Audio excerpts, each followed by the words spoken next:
சிவபெருமானின் உடலில் சரிபாதியாக வேண்டுமென்ற ஆசை. அதற்காக பூலோகத்துக்கு வந்த பார்வதி தேவியின் அதிசய தவம் தெரியுமா? இந்த கதைக்கு கேட்டவுடன் உங்களுக்கு உடனே தரிசனம் போகணும் போல இருக்கும்.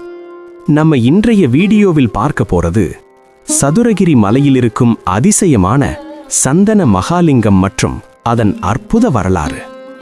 ஒரு நாள் பார்வதி தேவி சிவபெருமானிடம் ஒரு அரிய வரம் கேட்டாங்க.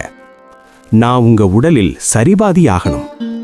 அந்த வரத்தை பெற அவங்க பூலோகத்துக்கு வந்து ஒரு சிவலிங்கத்தை தானே உருவாக்கி தினமும் அதற்கு பக்தியோடு பூஜை செய்தாங்க.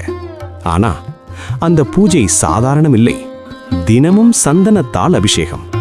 அந்த தணிந்த சந்தன வாசனை முழு மலையையும் தெய்வீகமாக மாற்றியது. பார்வதி தேவியின் இந்த பக்தியை பார்த்து மனம் உருகிய சிவபெருமான் அவளை தன்னோடு இணைத்துக் கொண்டு அர்த்தநாரீஸ்வரராக காட்சி கொடுத்தார். அதோடு மட்டுமில்லாமல் அவள் தினமும் அபிஷேகம் செய்ய ஆகாய கங்கையையே பூலோகத்திற்கு கொண்டு வந்தார். இந்த புனித தலத்தில் இன்று வரை எல்லாமே சந்தனமயம்தான். சந்தன மாரியம்மன், சந்தன விநாயகர், சந்தன முருகன், எல்லா சன்னதிகளும் சந்தனத்தின் தெய்வீக ஆற்றலால் நிறைந்திருக்கின்றன.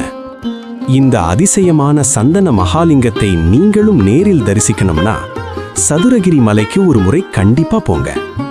இந்த வீடியோ பிடிச்சிருந்தா லைக் பண்ணிட்டு கருத்துக்களை கமெண்ட் பண்ணுங்க. இந்த விஷயத்தை எல்லோருக்கும் ஷேர் பண்ணுங்க. அப்படியே நம்ம சேனலை சப்ஸ்கிரைப் பண்ணிட்டு சப்போர்ட் பண்ணுங்க.